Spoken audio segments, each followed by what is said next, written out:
Picture a safe perimeter around you. Faint lights marking the edges, machinery running on idle. Nothing is moving fast.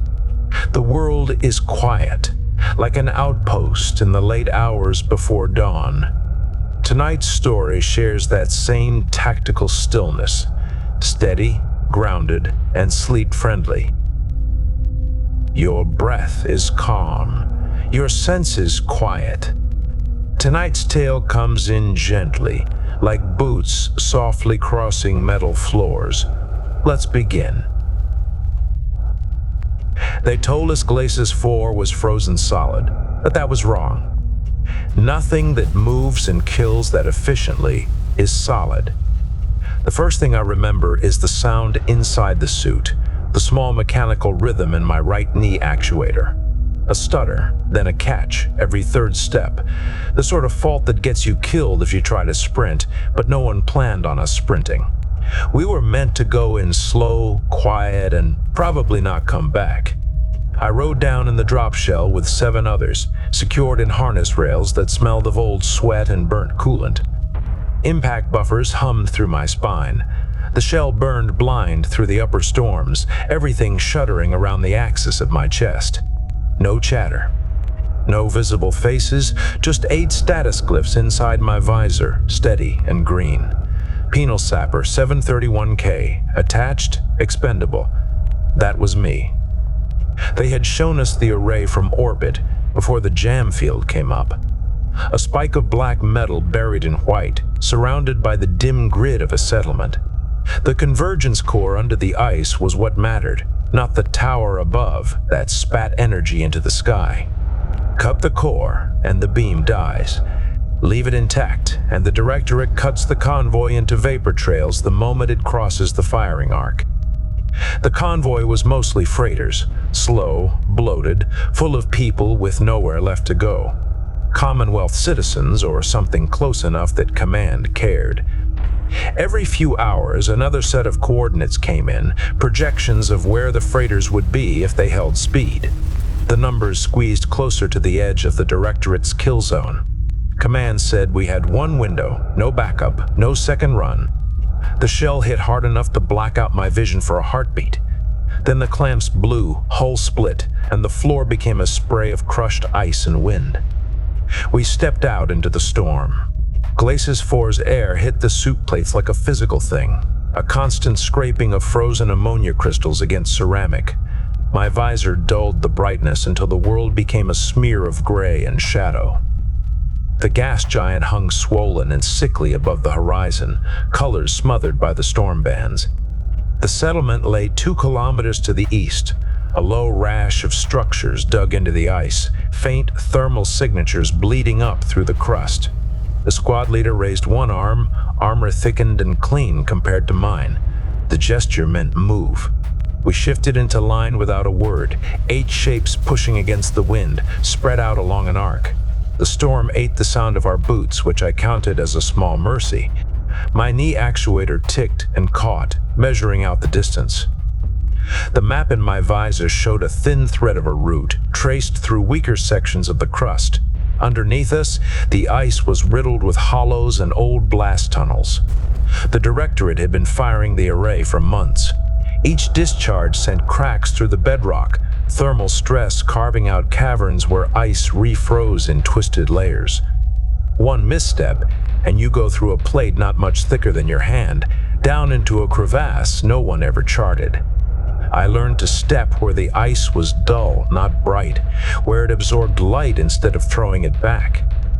You pick up these rules when the alternative is freefall. At 700 meters from the outer habs, the squad leader halted us behind a shattered ridge. 3 recon drones left their harness mounts, crusted hulls unfolding thin legs. They scuttled over the edge and went low, hugging the surface, optics feeding into our visors. The settlement resolved into crisp monochrome. Hollow dwellings looked like any frontier digs, low domes, half-sunken modules, heat exchangers breathing steam into the cold. Directorate watchtowers were the only clean lines, stabbing up through the haze, each carrying antenna arrays and gun clusters. Between them moved the local workforce. The hollows wore gray thermal wraps and simple mask rigs, engineered bone structure, standard frontier labor prints, broader shoulders, denser muscle, thinner reproductive capacity. Officially sterile, cheaper that way, disposable in the long term and controllable.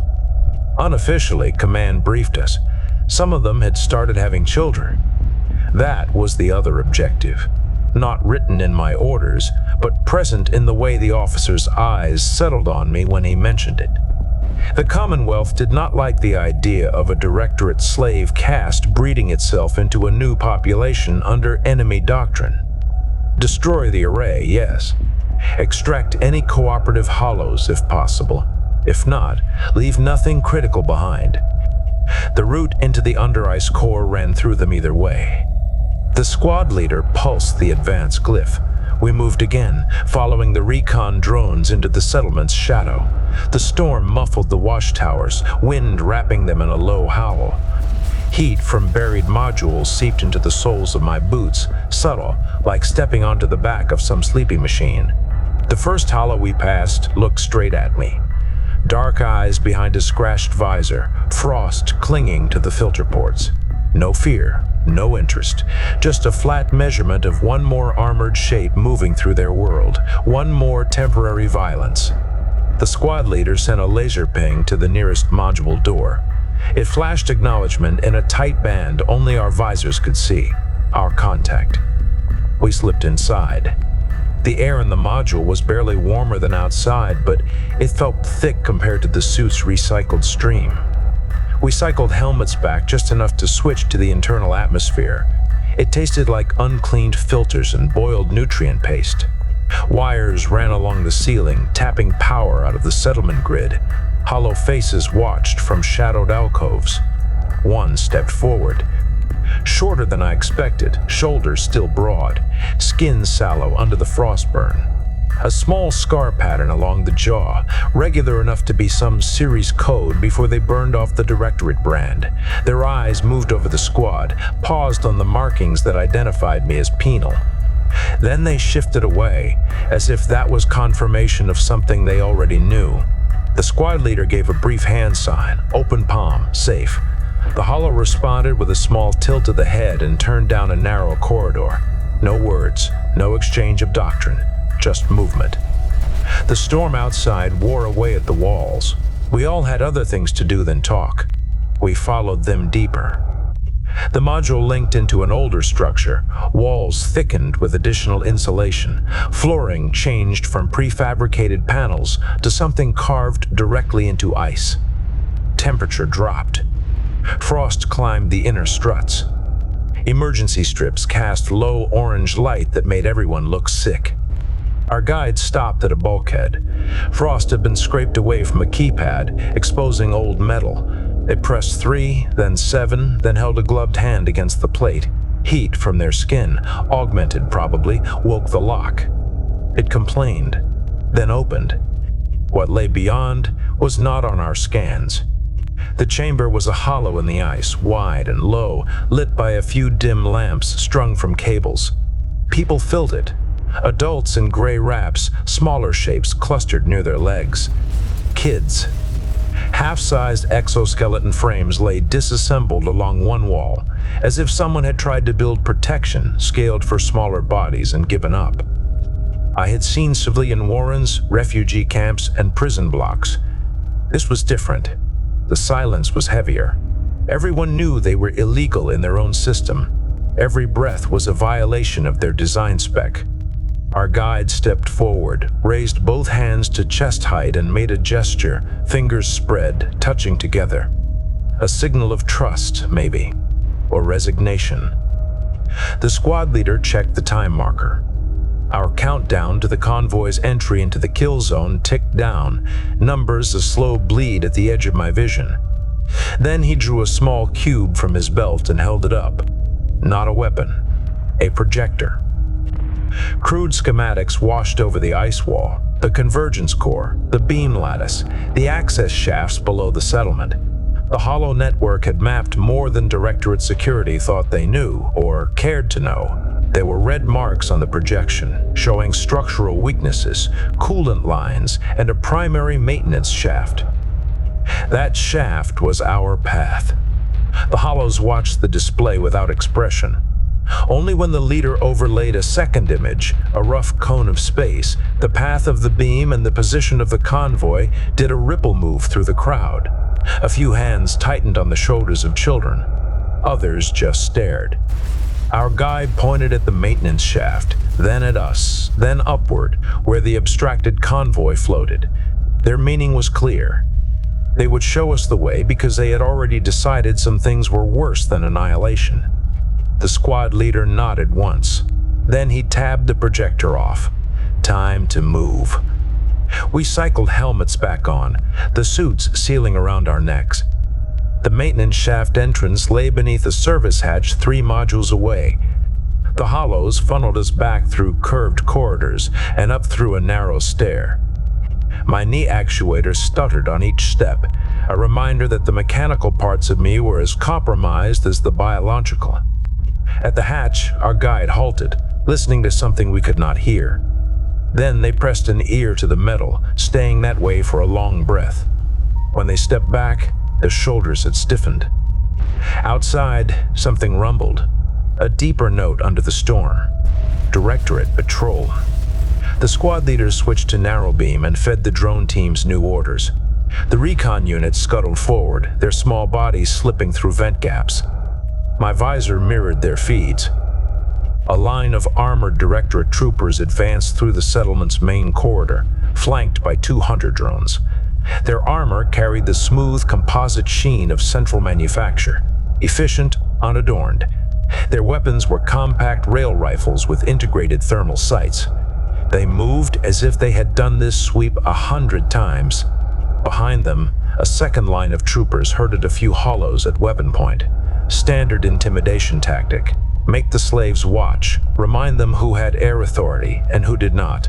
The patrol stopped 3 modules away from our position. One trooper gestured, another broke off, heading toward a dwelling. The hunter drones sniffed the air, moving in, searching arcs, sensor masts flexing. We had no room to withdraw and no time to fight. The patrol captain signaled for an all-module search. Troopers began hammering on doors, forcing entry, dragging people out. Comms traffic surged in the local band. Even through the jam haze, bursts of data leaked into our suit systems as static hashes. We watched it happen from behind a hatch that felt thinner every second. One of the penal Marines in our squad shifted his weight, heavy shoulders, shaved head under the helmet. His record chip said he had been violent even before the war. Murder, then mutiny when they tried to send him to asteroid work. I had shared a cell block with his type. If I had to give him a name in my head, it would have been something like Conrad. Command just called him Unit 45B. He tapped the hatch with one gloved finger, then brought his fist to his chest, a brief, sharp motion. I recognized that too, a volunteer's gesture, or a man looking for an end he chose. The squad leader held his gaze for a heartbeat, then passed him a small object from his belt. A simple thing. Black casing, matte, no markings. Microcharge, wide dispersion, tuned for flesh and armor at close quarters. Most of us carried at least one. Unit 45B took it, thumb finding the recessed switch by feel. The squad leader marked a module on our map feed. The troopers would reach it in about 60 seconds. Unit 45B's transponder winked as his path updated. He left without a word. The Hollow guide stepped aside, letting him move past. Their expression didn't change. We watched his icon move across the local grid, trail cutting through tight corridors, slipping between patrol paths. He knew how to move unseen. Men like him always did. 30 seconds later, his icon merged with a cluster of Directorate tags. A hunter drone keyed in on his suit signature. I saw the moment it registered. His vitals spiked. Then the charge went white on my HUD. The detonation tore through 3 adjacent modules. Drone feeds dissolved in static, external sensors flared and died. Pressure waves ran through the ice under our boots. The storm outside swallowed the sound, but we felt it as a long, low shudder. In the aftermath, Directorate comms spiked into controlled panic. Emergency glyphs flashed, then resolved into commands.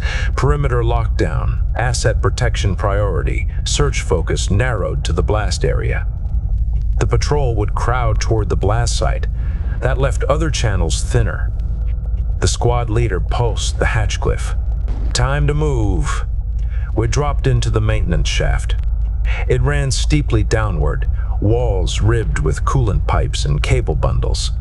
Condensation froze in stalactites along the ceilings, breaking off under our weight and smashing against the steps. Suit traction claws dug into ice. My knee actuator groaned, protesting the angle. I gave it more power, watching the battery drain tick down. The shaft turned twice, then opened into a wider corridor cut directly into ancient ice. Light strips flickered along the ceiling, starved for power. The air had the faint chemical tang of coolant leaks and the ozone smell of high-energy systems. We moved in wedge formation now. 2 Marines forward, then me, then the rest. Behind us, our hollow guide and 3 others followed, their steps even and silent. They carried only tools, no visible weapons. Maybe they had ones we couldn't see. The deeper we went, the louder the vibration became. Machines at scale. The convergence core, waking. At 90 meters depth, we hit the first security door. Hardened alloy, triple locked. The squad leader gave me the nod. I dumped my pack, fingers moving to the familiar pattern. 2 shaped charges on the frame, one on the locking hub, wired in staggered time. The inner ice would absorb part of the blast, but we weren't going for clean edges. We just needed a hole big enough to pass. I set a 10-second fuse, stepped back, and braced. The blast pounded the air out of the corridor. Heat slapped the suit plates, then rushed away, vacuum tugging at the seals. Shrapnel thudded into the walls, slowed but not stopped by the ice. When the air equalized, a jagged gap showed where the door had been. We pushed through into controlled territory. The primary control ring encircled the convergence core like a collar. A wide corridor, rooms branching off toward monitoring stations and power control nodes. Thick glass panels along the inner wall gave a view down into the core shaft. The core looked alive. It was not the simple, static geometry of a cannon. It was a web of latticework struts and suspended coils, each wrapped in containment fields. Energy crawled over them in slow, luminous waves, gathering toward a central focusing segment. The whole structure hummed with pressure, like a lung inhaling before a scream. Hollows worked control stations along the ring, their fingers moving over haptics and manual switches. Directorate controllers in clean armor watched from raised platforms. Alert sirens pulsed muted red along the ceiling. Our entrance froze them for a heartbeat. Then everyone moved at once. Directorate troopers brought weapons up. The Marines cut them down with controlled bursts, rail slugs punching clean holes through armor. Hollows dove for cover. A few reached under consoles and dragged out compact pistols, their gestures shaky but determined. It was not a fight in the heroic sense. It was a short exchange of violence under bad lighting. Most of the Directorate personnel died before they could seriously threaten us. A few hollows went down in crossfire, bodies twisted in unnatural angles across their stations. Near the central console, a single man stayed upright. No armor. Lab coats sealed tight at collar and cuffs. Thin face, graying hair. He didn't try to run. He just stood there with his hands slightly raised, as if that would stop kinetic rounds. The squad leader aimed at his chest. Our hollow guide stepped between them, hands spread. The scientist looked from one to the other, then back at the core. His lips moved, shaping words I could not hear. His eyes were fixed on the converging glow. I knew his type. Designers who claimed neutrality. They built things that cut through ships and cities, then told themselves they were ultimately communications devices, energy grids, or research experiments misspent. Their guilt was always theoretical. We didn't have time to dismantle his conscience. The squad leader flagged me and 2 others forward. Demolition priority. We had maybe 15 minutes before the energy curve peaked. After that, any significant structural change could channel the discharge back into the ring. I started laying charges. The convergence core had support struts at 6 primary anchor points around the shaft. Cut 3 in the right sequence and the structure would sag into misalignment, dumping all stored energy into the walls instead of the focus path. That would vaporize most of the inner chamber and probably take out everyone on this ring. But the beam wouldn't fire. I placed shaped charges at the first anchor, adhesive biting into frost-rimmed metal. My hands moved on patterns I had learned in a prison quarry and refined in war. Measure, attach, arm, move. Behind me, the core's hum climbed in pitch. When I turned toward the second anchor, I saw the hollows move. They weren't going for weapons. They were going for consoles. Half a dozen threw themselves back into their seats, hands flying over controls. The scientist shouted at them, mouth wide, face pale. They ignored him. 2 focused on the core's alignment grid, rerouting power flow. Another few keyed codes into targeting cylinders. They weren't trying to shut the array down. They were trying to claim it. I looked at the HUD. Outer sensors, filtered through residual line-of-sight feeds from orbit, flashed updated markers. 3 Directorate cruisers had just translated into high orbit. The Commonwealth convoy was still hours out of range. The Hollows had seen the same thing on their scopes that we did. They understood that when this was over, someone would own the skies over their world. They had no reason to trust either side. With the beam under their control, they might shoot at Directorate ships today and Commonwealth tomorrow. No one would be safe, least of all them. The squad leader realized the same thing, a second after I did. He marked the Hollows at the consoles as hostile on the TACnet. Marines swung weapons toward them. Our guide stepped in front of the nearest Marine, hands raised. Their visor turned toward the core, then toward the scientist, then back to the Marine. They gestured sharply at the array, then at the sky. Not for us, for themselves. The Marine hesitated, finger on the trigger. We had no dialogue, no clean way to explain doctrine, only trajectories. It resolved fast.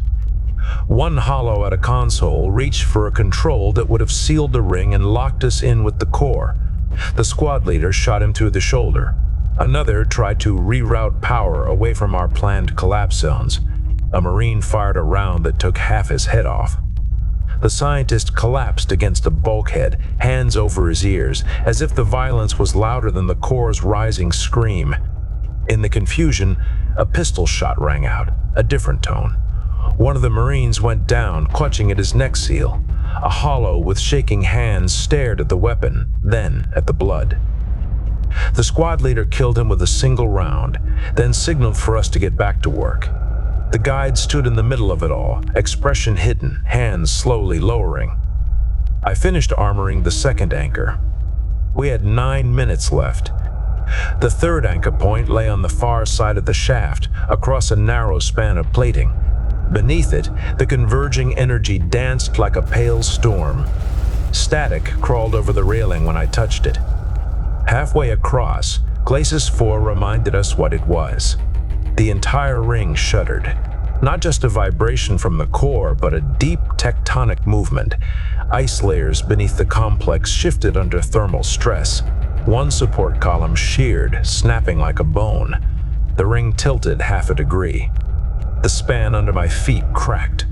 A section tore free and fell toward the glow, dissolving into ionized vapor before it reached the center. I dropped to one knee, both hands grabbing at the exposed rib. My knee actuator screamed as suit servos fought to keep me from following the plating down. For a moment, all I saw was light and the lattice work whipping past below, threads of energy thick enough to cut a frigate in half. Sweat froze along my spine. 2 Marines grabbed my harness and hauled me back onto more stable ground. My boots left scorched prints on the metal. The tilt had thrown consoles out of alignment. Hollows and the scientists clung to whatever they could, eyes wide. One of the children from the hidden chamber must have found a way down. I caught a flicker of a small face in a doorway before our guide shoved them back and sealed it. The core's hum rose into a constant, teeth-grinding vibration. I planted the final charges as fast as I dared. Adhesive barely had time to cure before I armed them. The timer window was gone. Any delay risked firing. The original plan had involved remote detonators and a retreat path back up the maintenance shaft, then through the settlement to an extraction pad. We would trigger the charges from a safe distance once we had confirmation that the convoy was nearly in range. That plan died with the sheared support column. Structural readouts from my suit told the truth, even if I didn't want to see it. The ring was sagging toward the core. Another minor quake would send us sliding into the converging beam. The maintenance shaft above had already lost 2 segments. Its integrity dropped with every tremor. The squad leader accessed my detonator settings through the TACnet. He overlaid the structural map on the ring schematic. There was only one path that let the charges do their job without destabilizing the core prematurely. It required manual detonation from a panel that would not survive the first microsecond of collapse. He turned to look at us. His helmet hid his face, but his stance said enough. He reached for his belt, fingers closing on his own microcharge. The guide stopped him. They stepped forward, between him and the detonator box. They looked smaller up close than they had in the chamber. Frost clung to the edges of their visor. Their gloves were scorched at the fingers from years of working too close to overloaded circuits. They raised one hand, fingers spread, then folded them into a fist over their chest. The same gesture Unit 45B had made at the hatch. Volunteer. The squad leader did not argue. There was no time and no shared language to waste on it. He just nodded once and keyed my charges to the manual panel. I watched the guide take their place by the box. They peeled one glove off. Skin underneath was scarred and calloused from cold burns. They laid that bare hand on the trigger pad, testing the contact, then gripped the housing with the other hand to steady themselves. Behind them, the core pulsed. We ran. The maintenance shaft had become a tilted throat. Ice shards slid under our boots, screeching against metal. My knee actuator locked twice each time I slammed it with my fist until the motor coughed back to life. My lungs sucked thin, filtered air. Somewhere ahead, a Marine fell and did not get back up. No one had room to carry extra weight. Halfway up, the world went white behind us. Light knifed through the shaft, even around bends. The core's stored energy, denied its path into the sky, slammed sideways into the structure. Chargers shattered anchor points. The lattice collapsed. A pressure wave punched up the tunnel, lifting us off our feet. The ice around the shaft cracked, then shifted. I remember a sensation of weightlessness, then impact, then nothing. When I came back, my suit alarm was chewing at my ears. Pressure warning, oxygen trace low, structural breach in the left thigh plate. Ice pressed down on my chest. For a second, I thought I had been buried under a glacier. Then a small, rough hand dug at the ice near my face. The hollow child from the doorway stared at me through a cracked mask lens. Behind them, our guide's absence was a physical hole in the air. Another hollow levered a length of twisted metal aside, widening the pocket around my body. A shape in Commonwealth armor crawled closer. One of the Marines, armor scraped and scored. Together, they dragged me out from under what had once been a section of shaft wall. My left leg didn't want to move. The painkillers in the suit had blown out with part of the fluid system, leaving me with raw signals flooding my spine. Above us, Glasses 4 rearranged itself. The explosion had chewed a crater out of the settlement center. The beam tower was gone, replaced by a plume of steam and vaporized metal. Fractured ice plates jutted into the air at odd angles, outlines blurred by the still falling ammonia crystals. The storm swallowed the sound. but the sky bore scars, diffuse auroras where residual energy crawled along the upper atmosphere. The Directorate cruisers in orbit shifted vector. They had just lost their ground weapon and a big piece at their garrison. Commonwealth Command flooded the local bands with narrow beams, trying to confirm the convoy's safety. I caught only fragments through the jam haze, but it was enough. The convoy had passed the edge of the original firing arc half a minute before the core collapsed. They were alive, for now. The Hollows didn't cheer. They just gathered their children and whatever they could scrape from the wreckage, then began moving away from the crater into the outer modules that still had life support. More Directorate ships would come, maybe Commonwealth ships too. Either way, Glacis 4's surface had become a liability. Our guide was gone. The detonator box near the core had melted into slag before any residual energy could reach the surface. There would be no body to find, only the memory of a bare hand on cold metal, a scarred palm pressed to a choice. Extraction came later. A battered shuttle threaded down through the clearing weather, piloted by someone whose hands shook more than mine. They took the surviving Marines and me aboard, along with a handful of Hollows and their children who had decided that leaving with us was less uncertain than staying. Others slipped away into the cracks, ghosts in their own world. I passed out twice on the way up, once when they tried to cut my suit away from my leg. The second time when the gravity switched and my head forgot which way was down. Now I'm lying in a medical rack on a ship they say is safe for the moment. My left leg is mostly metal and printed bone, wrapped in dressings that smell like antiseptic and burned flesh. My lungs hurt less. They say they scraped out some of the old scars while they were in there. They tell me the operation was a success. The convoy docked. Most ships made it. Command logged Glacis 4 as a contested world with compromised infrastructure. The Directorate cruisers pulled back after a brief exchange with Commonwealth escorts. The beam array is listed as destroyed. They also tell me I have one more major operation to survive before my sentence becomes something less permanent. That's a number on a screen. Numbers don't bleed. People do. When I close my eyes, I don't see the convoy. I don't see the cruisers or the strategic maps they showed us in briefing. I see the core collapsing in on itself, light folding, metal turning to dust. I feel the tug on my harness as Unit 45B walked toward his own blast, and the roughness of a Hollow's hand as they dragged me out of the ice. Most of all, I see a gloveless hand resting on a detonator pad, fingers steady despite the tremor underfoot. Their children pressed behind a sealed door. No doctrine attached, no anthem, just choices in a narrow corridor under old ice. They told us Glacis 4 was frozen solid. It wasn't. It was cracked all the way through, full of things pushing against the weight above them. We just gave it a new fault line. The end. The story powers down like systems entering a night cycle. One light at a time. Let your thoughts do the same. Rest.